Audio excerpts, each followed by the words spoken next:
yang sudah dikatakan ini tidak benar, maka harus dibenarkan. Bahasa sederhananya seperti itu ya, dokter ya. Nah, apa sih indikator-indikator apa sehingga kita orang tua atau teman-teman di lingkungan yang melihat indikator itu merasa perlu membawa yang dalam tanda kutip kegangguan mental, bukan sakit jiwa ya. Jadi jangan disamakan dengan rumah sakit jiwa yang pada umumnya. Karena yang tadi Kalusi bilang Gen Z gitu ya, Gen milenial atau di bawahnya baby boomer itu sekarang dikit-dikit, aduh mengganggu mentalku nih. Kena Mental mental, kena ya. mental biasanya. Apa katanya? Kena mental biasanya Oh, mereka. kena mental, bukan mental tapi mental ya gitu ya. Ya, Nah, mental, kena kasih mental nih. indikator-indikator apa sehingga dia perlu direhab nih Dokter Tuti? Baik, terima kasih Kak Yohana. Kalau kita bicara tentang rehabilitasi, kita bicara tentang sebenarnya tentang upaya kesehatan ya pada umumnya. Jadi sama dengan penyakit-penyakit, gangguan-gangguan fisik, gangguan-gangguan kedokteran lainnya, itu dimulai dari tindakan promotif, kemudian preventif, kemudian kuratif, dan terakhir rehabilitatif, rehabilitasi. Nah, sama dengan mental ini, Kak Lucy dan Kak Yohana dan teman-teman sekalian. Jadi rehabilitasi ini sebenarnya kalau kita bicara tentang rehabilitasi mental adalah upaya perawatan. Jadi perawatan rangkaian dari upaya perawatan kita pada pasien-pasien dengan masalah atau gangguan mental untuk memperbaiki cara berpikir dan kejiwaan seseorang yang sebelumnya terganggu oleh banyak hal. Kalau kita bicara tentang gangguan mental kan penyebabnya bisa banyak hal, misalnya karena narkoba, misalnya penggunaan obat-obat terlarang, kemudian karena adanya penyakit-penyakit berat yang sebelumnya misalnya depresi berat, kemudian adanya gangguan-gangguan stres berat, kemudian adanya gangguan psikotik misalnya skizofrenia dan bipolar yang berat dan keluhan-keluhan lainnya seperti itu Kak Yohana. Oke, artinya gini, kalau tadi berbicara kesannya memang berat banget gitu ya. Hmm. Nah, seberapa berat sih itu tadi saya bilang, patokannya itu arahnya kemana, supaya kita nih ngerti, oh teman kita perlu nih dibantu gitu. Mungkin dia kan tidak sadar ya, kalau orang, kecuali kalau sakit tubuh, dalam tanda kutip sakit perut, ada gejalanya kelihatan gitu. Nah, kalau mental ini kan kadang-kadang buat kita kayaknya biasa aja gitu, tapi buat si anak merasa, enggak nih, aku udah berat sekali nih, aku depresi banget gitu. Nah, apa sih indikatornya dok? Oke, apakah suara saya kedengaran ya? Kedengeran, Kadang kedengeran. gambarnya Kak Yohana dan Kak Lucia berhenti sendiri. Mungkin Sinyal mungkin jaringannya ya. dong. Iya, ya. Tapi suara saya kedengaran ya. Kedengeran, Kak. Baik. Nah, ini suara saya baik ya. Ini tentang upaya kesehatan. Jadi upaya kesehatan, kalau kita bicara tentang rehabilitasi. Ini sebenarnya rehabilitasi setelah dilakukan sebelumnya upaya kuratif, jadi upaya pengobatan. Jadi beda dengan perawatan gangguan mental itu sendiri. Hmm, Jadi stepnya beda. Jadi misalnya ada orang mengalami gangguan atau masalah terkait mentalnya, yang pertama kali dilakukan pastilah melakukan upaya kuratif, upaya pengobatan. Nah, di upaya pengobatan ini biasanya kami para psikiater memberi, karena yang datang ke kami adalah gangguan-gangguan yang berat, sudah mengalami disability dalam pekerjaannya, pendidikannya, waktu senggangnya, relasi sosialnya. Makanya pengobatan di bagi psikiater itu biasanya berupa pemberian obat-obatan berdasarkan kebutuhan pasien dan pemberian terapi, misalnya psikoterapi. Psikoterapi. Jadi psikoterapi ada macam-macam tergantung dari tingkat keparahan penyakit, tingkat kebutuhan, yang dibutuhkan pasien. Misalnya dia mengalami masalah distorsi kognitif dalam pola berpikirnya, kita melakukan psikoterapi berupa kognitif behavior therapy misalnya. Atau dia mengalami kesulitan dalam pengendalian perilakunya misalnya. Kita melakukan psikoterapi jenis apa namanya? Terapi perilaku misalnya. Atau dia ada masalah tentang Hmm, kepribadiannya misalnya terkait dengan masa lalunya dan lain-lain, biasanya kita melakukan sebuah psikoterapi yang lebih dalam yang dinamakan psikodinamika atau psikoanalisa. Seperti itu, Kak Yohana. Nah, selanjutnya, setelah proses itu sudah berjalan dan kita anggap pasien sudah stabil, dalam kondisi stabil, kondisi yang sudah pulih dari bisa dikatakan stabil lah, belum pulih ya, belum pulih total, dalam keadaan terkontrol, biasanya dilanjutkan dengan teman-teman di rehabilitasi mental ini. Jadi di rumah sakit jiwa itu ada unit sendiri untuk rehabilitasi mentalnya dan biasanya diberikan pada pasien-pasien yang mengalami gangguan jiwa yang berat, yang sudah ada gangguan kognitif misalnya, ada gangguan emosional lainnya, tidak mampu bekerja dan lain-lain sebagainya. Seperti itu, Kak Yohana. I see. Nah, dok, saya mau nanya nih ya, dok. Ya, Kalau anak-anak itu kadang-kadang kan seringnya stres-stres gitu ya. Terus kemudian mereka nyebutnya berikutnya itu depresi begitu ya, dok. Nah, tindakan mana nih yang ya, perlu kita waspadai ya? Waktu dia stres atau waktu depresi nih, dok? Biasanya kalau stres, ah kamu ini terlalu overthinking. Kita orang tua tuh kadang-kadang suka menggampangkan ya, dok ya. Nggak tahu tiba-tiba ya, dia ngomong, saya sudah depresi. Nah itu dulu, dok. Alarmnya itu sampai mana ya, dok ya? ya. Eh, kan stres itu sebenarnya kan semua orang pasti ada stres ya dalam Hmm. kehidupannya. Misalnya ada harapan yang tidak sesuai realita ya pasti stres. Ada keinginan-keinginan yang tidak tercapai ya stres. Atau berpada lingkungan yang baru, tantangan yang baru ya pasti stres. Nah itu Hmm. sebuah hal yang lumrah lah. Nah Hmm.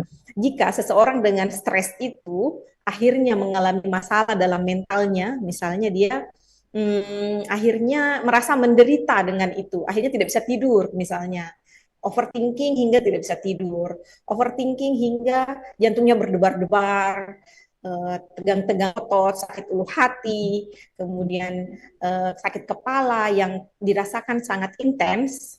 Nah, Hmm. disitulah seseorang mengalami masalah. Nah, Hmm. ditambah lagi dengan keluhan-keluhan itu, dia mengalami disability.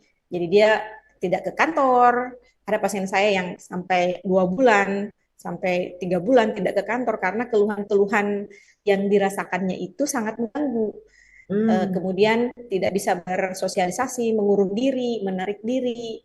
Nah, seperti itu sudah ada diagnosa biasanya.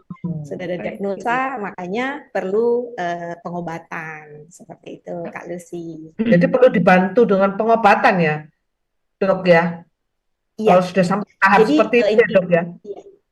Hmm. indikatornya adalah pertama ada keluhan klinis yang bermakna. Jadi misalnya saya kok berdebar-debar terus, sudah ke dokter jantung normal. Saya kok sakit Hmm. ulu hati terus, sudah ke di endoskopi, sudah ini, sudah dikasih obat mah, sudah memperbaiki pola makan, ternyata masih sakit. Hmm. Kemudian itu yang pertama. Terus susah tidur, Hmm. berhari-hari tidak bisa tidur, 3 kali seminggu tidak bisa tidur sampai Hmm. berbulan-bulan.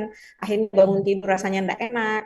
Itu gejala klinis yang bermakna untuk pasien. Oh. Kemudian yang kedua, pasiennya merasa menderita sampai gelisah, pokoknya hidup merasa nyaman seperti itu. Hmm. Terus yang ketiga, ada disability, ada disability. Jadi Hmm. pasiennya tidak bisa bekerja lagi, yang kuliah tidak bisa kuliah, yang menyelesaikan skripsi tidak bisa selesai-selesai skripsinya, kemudian prestasinya menurun, kemudian relasi sosialnya terganggu dan yang paling sering ini yang indikator yang harus kita perhatikan adalah kita bisa menikmati hobi kita atau tidak.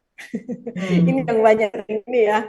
Padahal adanya masalah di mental kita yang dulunya kita senang mancing misalnya, kok Hmm. berapa bulan ini saya tidak pernah lagi ya, tidak ada minat lagi untuk menikmati Oh. itu. Misalnya saya senangnya ngumpul-ngumpul sama teman-teman, mendengarkan musik bersama, tapi kok sekarang saya kok tidak ada minat lagi untuk melakukan itu. Nah, hati-hati, Hmm. hati-hati. Menyendiri gitu Seperti ya, dok itu. ya. Ya, menyendiri karena sudah ada disability dalam kehidupan sosialnya ya. Hmm. Oke, Jadi itu nah, juga termasuk menarik kalau dikatakan tadi menyendiri gitu ya. Artinya memang kan ini terlihat untuk anak-anak atau kita yang terbiasa bersosialisasi. Hmm. Bagaimana untuk kita tahu untuk karakter orang yang introvert? Memang sehari-harinya memang senangnya sendiri gitu loh. sangat limited atau sangat jarang untuk berbicara atau bersosialisasi. Itu satu. Kedua, gitu, berbicara tadi tentang pasien, tentang klien, artinya kan dia sudah ada proses di mana dia menyadari dia butuh bantuan dan dia akhirnya masuk ke rehab, gitu ya. Nah, berbicara tadi peran gitu ya. Dalam proses tersebut, kadang-kadang juga ada yang sadar, tapi juga ada yang tidak. Tapi tahu-tahu langsung yang kalau kalau Ya, kata itu jatuhnya nggak ke got tapi langsung ke sumur gitu loh. Nah, gimana nih, dok, menurut dokter untuk kedua hal ini yang memang tidak mudah tentunya ya untuk kita lihat secara kasat mata atau perasaan kita bisa berempati. Ya, oke, baik. Kak Yohana. Jadi ada istilah introvert ya. Zaman sekarang itu ada istilah introvert. Jadi lebih senang sendiri, maunya di kamar, mageran. Nah, hmm, selama itu sebenarnya tidak mempengaruhi kualitas hidupnya, it's okay. Tapi hmm, hati-hati karena ini sangat setipis daun bawang dengan hmm. orang-orang yang mengalami misalnya fobia sosial. Apakah dia Oh, memang introvert atau dia mengalami sebuah gangguan fobia sosial. Banyak yang mengalami pasien-pasien yang akhirnya berkonsultasi ternyata dia mengalami fobia sosial atau gangguan kepribadian yang membuatnya sulit untuk bergaul, berbaur dengan orang lain. Jadinya hmm, hati-hati juga dengan anak-anak atau remaja-remaja dengan yang menyebut dirinya introvert, coba konsultasikan dengan psikolog dulu lah, dengan psikolog terdekat, apakah memang dia sosok yang introvert atau ada gangguan-gangguan lainnya. Yang paling sering adalah fobia sosial dan gangguan-gangguan kepribadian yang memang sulit untuk bergaul dengan lingkungan sosialnya. Itu yang pertama ya Kak Yohana ya. Kemudian yang kedua, nah disinilah tantangannya gangguan mental ya pada kami, pada psikiater, pada psikolog mungkin semuanya sama tantangannya. Tidak semua orang menyadari tentang hal ini ya. Zaman sekarang saja ini yang sudah booming ya di generasi Gen Z ini tentang mental health. Padahal sebenarnya isu-isu mental health itu sudah ada sejak zaman dahulu kala. Cuma stigma masyarakat, stigma orang-orang sekitar bahwa kalau sudah ke psikiater ada masalah mental itu sudah gila. hmm. Ini sudah gila, itu tantangan luar biasa. Jadinya karena saya juga menerima konsultasi online melalui aplikasi online, banyak yang apa namanya ya, sebenarnya dia membutuhkan bantuan. Dia sadar bahwa saya kok berbeda dengan sebelumnya, saya kok seperti ini sebelumnya. Cuma ya itu tadi dianjurkan untuk berobat ke psikiater karena kan pengobatannya harus rutin tergantung diagnosa. Ya katanya malu, katanya malu ke psikiater, katanya apa kata orang tua saya, apa kata ini, apa kata itu, nanti disebut gila. Itu butuh proses juga untuk meyakinkan mereka bahwa gangguan mental ya sama saja dengan gangguan fisik lainnya. Semuanya membutuhkan bantuan profesional.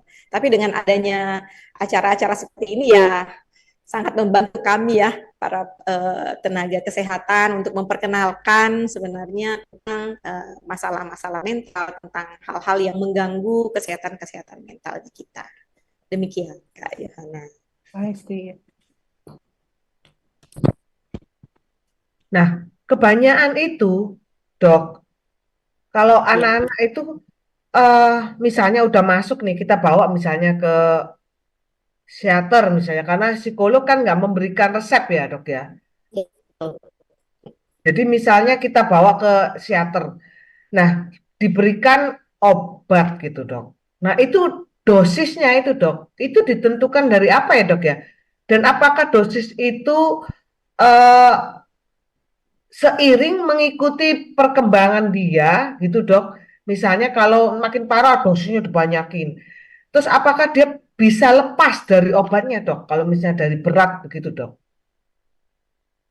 Terima kasih pertanyaan yang bagus sekali Kak Lucy ya. Ini mewakili banyak pertanyaan teman-teman yang lain karena banyak juga yang dianjurkan untuk berobat tapi takut ketergantungan, Iya takut betul. ketergantungan obat. Iya. Heeh.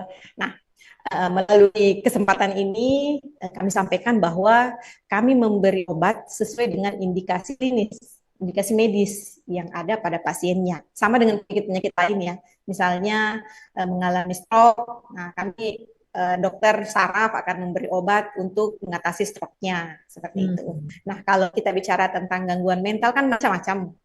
Misalnya gangguan cemas, gangguan depresi, kemudian ada gangguan psikotik, gangguan bipolar, skizofrenia, dan lain-lain sebagainya.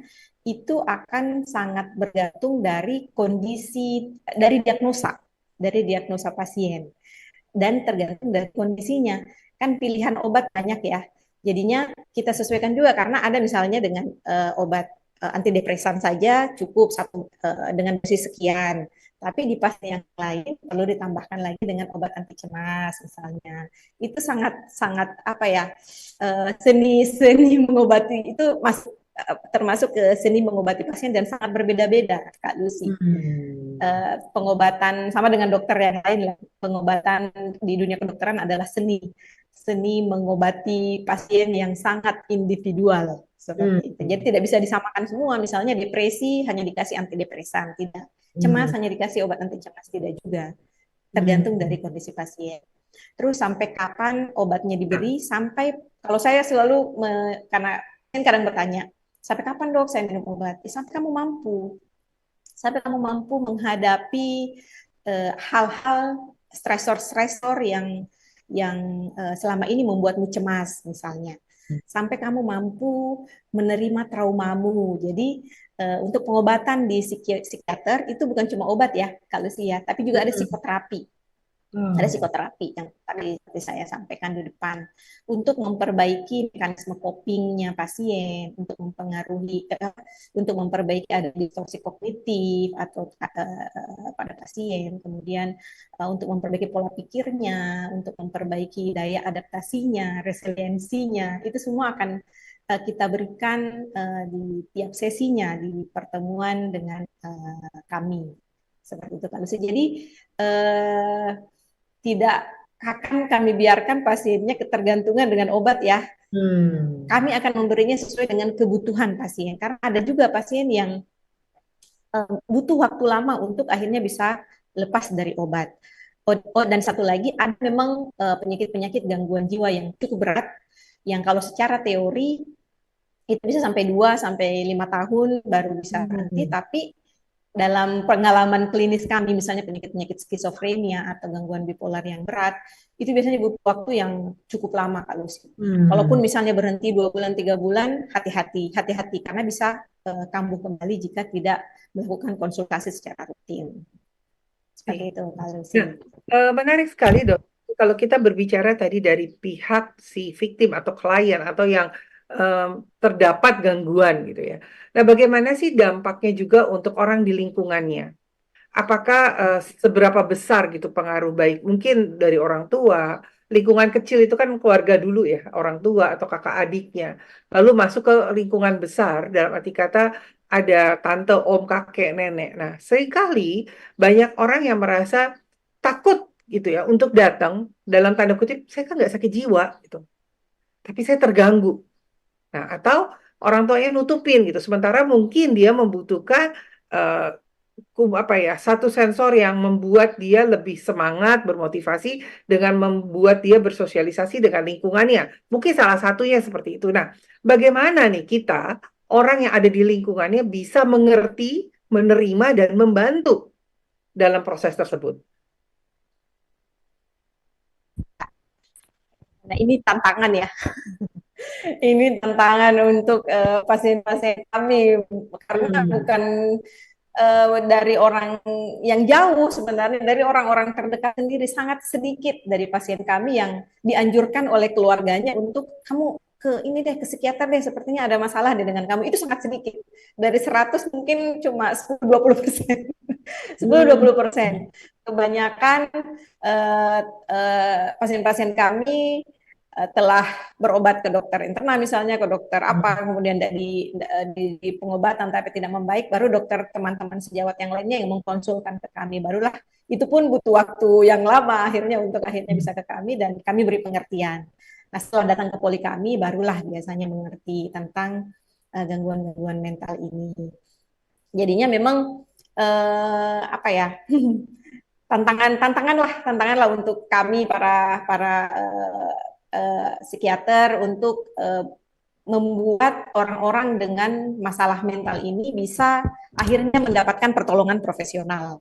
Seperti itu Kak Lucy. Nah, tadi apa indikator tadi ya?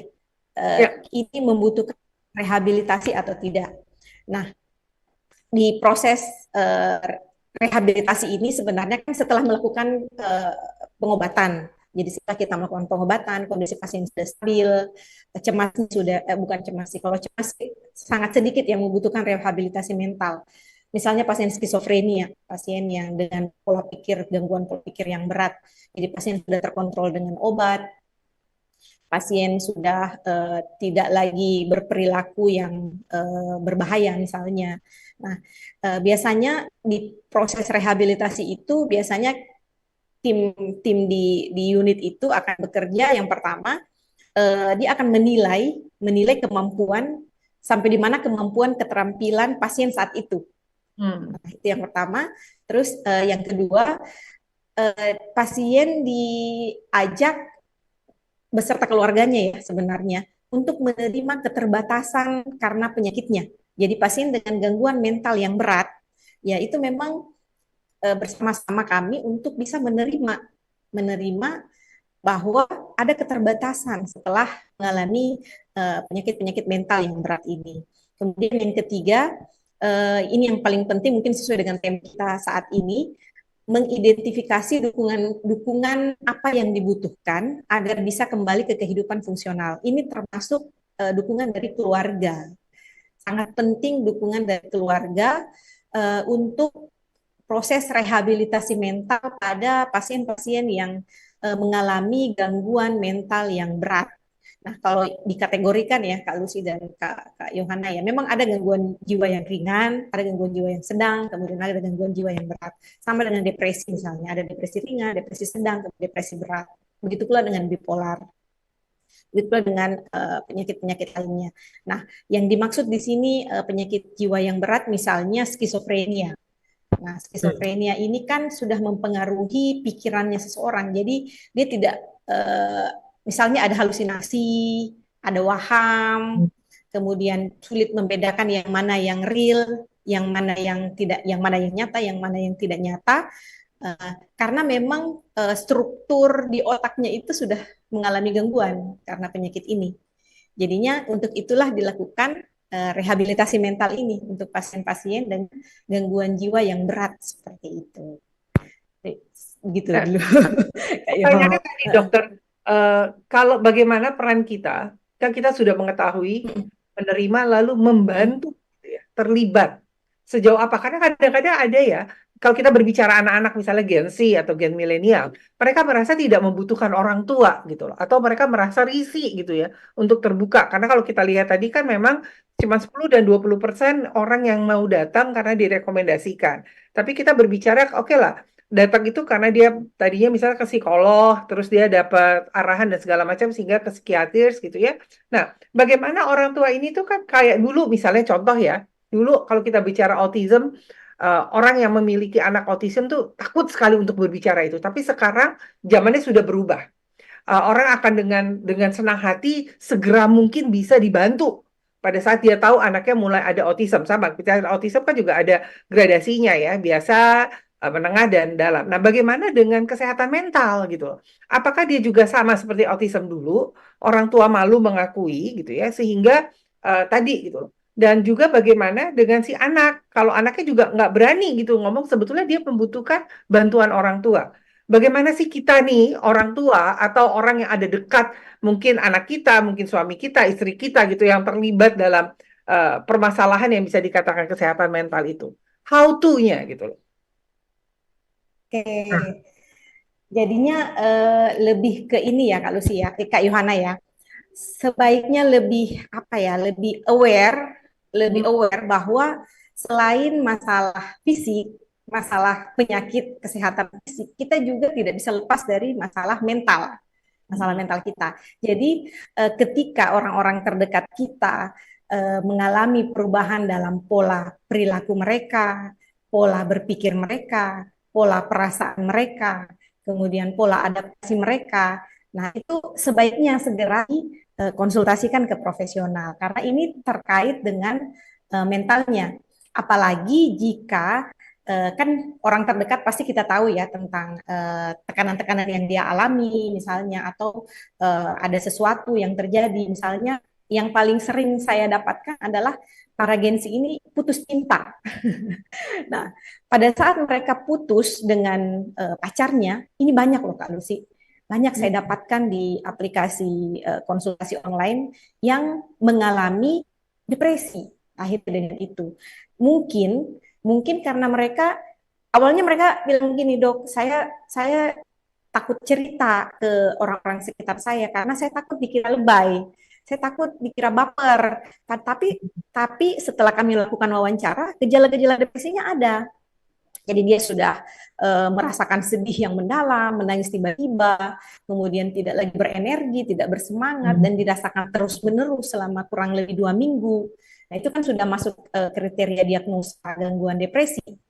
Nah, jadinya kalau saran saya ini sebagai psikiater kepada kita semua, kepada terutama pada remaja-remaja kita ya, Gen Z ini, jangan menyepelekan apapun masalah mereka. Karena putus cinta pun yang menurut kita nanti kan cari lagi atau bagaimana, itu bisa menjadi masalah yang berat untuk mereka.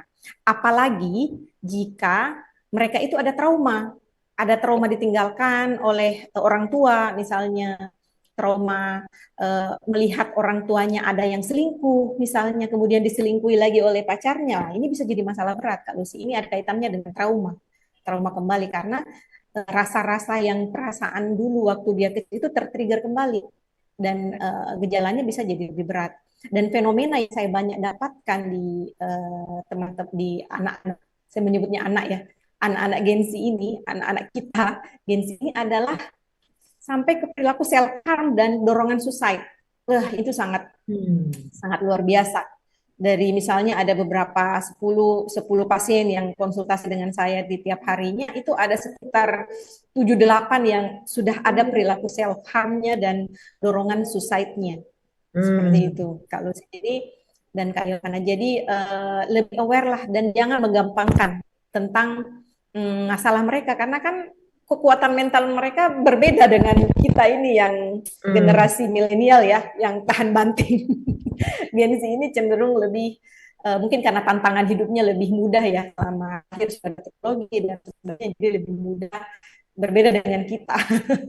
Nah, kita perlu awareness yang lebih ya, tingkat alarmnya mesti lebih kenceng gitu ya, supaya tidak merasa menggampangkan. Karena kadang-kadang suka gini kali ya dok, kita suka merasa gini, kita aja bisa kok, dulu kita kuat, masa anak sekarang nggak bisa gitu, sehingga terkesan tadi ya menggampangkan, bahkan kita meng-underestimate, sehingga sebetulnya dia menjadi lebih terperosok dalam, yang tadi saya bilang, masuk ke dalam sumur. Gitu kira lebih ya Kak Lucy ya, gimana nih Kak Lucy? Makanya Kak Yohana, kami concern dengan hal-hal anak-anak Gen Z ini kan, apalagi komunikasi dengan orang tua ini di era sekarang ini kan makin banyak tantangannya, sehingga anak-anak nggak gampang untuk terbuka dengan orang tua. Nah, itu salah satu concern dari Aku Pintar untuk membuka fitur konseling pintar tuh Kak Yo, sehingga anak-anak bisa melakukan konseling langsung kepada konselor-konselor yang sudah kami verifikasi ya, dan sudah ahlinya gitu kan, sudah apa namanya itu, lolos sertifikasi kami gitu loh Kak Yu, sehingga benar-benar mereka menjadi konselor-konselor yang dapat dipercaya dari kami untuk anak-anak, sehingga anak-anak dengan bebas untuk mereka itu curhat, curcol gitu ya, apapun, karena mungkin mereka nggak bisa melakukannya dengan orang tua atau dengan nggak family keluarga itu ya, sehingga itu tadi kayu banyak sekali permintaan-permintaan dari anak-anak itu untuk konseling di tempat, di aplikasi Aku Pintar. Anak-anak bisa melakukan itu dengan harga yang terjangkau oleh uang saku mereka, Kak Yu. Kalau mereka minta sama orang tua lagi kan ketahuan nih, kamu ada masalah apa? Padahal anak-anak itu nggak mau orang tuanya tahu kan, Kak Yu ya. Makanya Aku Pintar menyediakan fitur ini dengan harga yang terjangkau, Terjangkau tetapi itu dengan berapa Kak Lucy? ya, Terjangkau itu berapa? terjangkau itu ada yang 100.000, Kak Nah, Yu.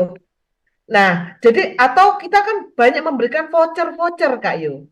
I see. Voucher-voucher dari mereka misalnya mengikuti kegiatan di Aku Pintar sehingga ada voucher gratis Manfaatkan. konseling. Nah, voucher gratis konseling di Aku Pintar. Nah, itu mereka bisa memakainya Kak Yu untuk sekedar curhat nih kalau lagi putus cinta apa ini sehingga mereka nggak ada kesan malu atau gimana gitu Kak Yu. Jadi itu banyak menolong sih untuk anak-anak kita ya Kak Yu. Diharapkan dengan fitur ini anak-anak bisa sedini mungkin untuk melepaskan ini beban di hati ya, dokter ya, supaya nggak menumpuk ya, dok ya, supaya nggak masuk ke fase yang lebih parah gitu loh.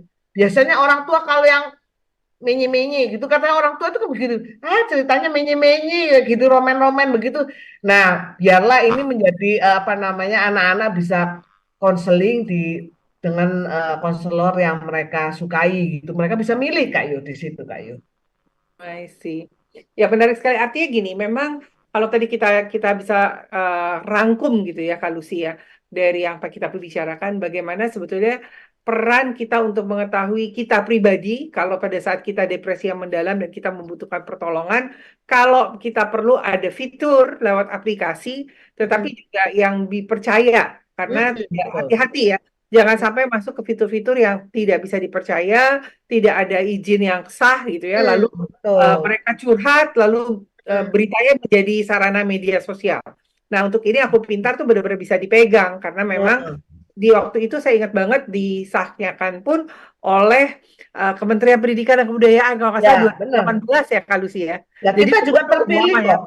Kita juga terpilih kok, Kak Yo, dengan referensi Kemendikbud dari ya. departemen untuk sekolah-sekolah untuk tes di tempat Betul. kami gitu. Nah, jadi ini yang perlu diperhatikan, tetapi juga perlu ada bantuan orang tua atau lingkungan sekitar Hmm, yang kita perlu dengan spesifik lagi lebih dalam yaitu dengan dokter psikiatris ya, atau dokter betul. itu salah satunya. Nah, nggak terasa nih kalau sih udah sampai di ujung kita punya. Kan saya bilang ini rasanya bobot dan dalam, padahal ada yang bertanya, mohon maaf belum bisa disampaikan, tapi rasanya ini tadi sudah sempat dibahas ya, bagaimana kita mendeteksi, bagaimana kita terlibat di dalamnya dalam kehidupan adik-adik kita sebagai orang tua atau guru. Nah, Dokter Tuti, sebagai closing statement, boleh dong diberikan kepada kami hal yang perlu kami ketahui sebagai awareness jadi dari orang tua atau guru dan juga sebagai kita, kalau kita merupakan orang yang ternyata ada gejala perlu direhab atau perlu mendapat pertolongan. Silakan, Dok.